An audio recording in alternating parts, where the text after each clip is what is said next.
కొండా సురేఖ గారు సమంతకి అపాలజీ చెప్పడం అనేది అంతకన్నా స్టూపిడిటీ అయితే నేను చూడలేదు.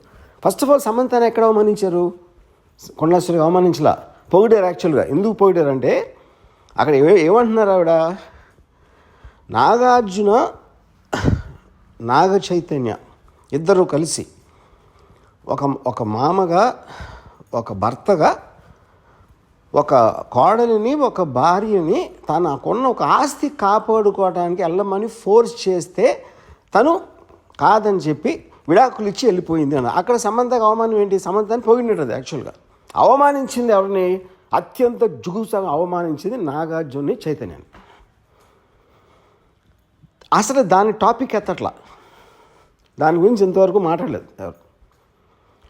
సో ఇప్పుడు ఇలాంటిది చెప్పడం కన్నా అంటే అక్కినేని కుటుంబం అంతా ఉన్న హుందాతనం, వాళ్ళకున్న extraordinary reputation, most dignified and reputed, అది ఒకసారి పక్కన పెట్టి ఏ ఇంట్లో అయినా ఒక మామని భర్తని ఇలాంటి ఆరోపణ నేనైతే నా జీవితంలో ఏం లేదు ఇలాంటిది.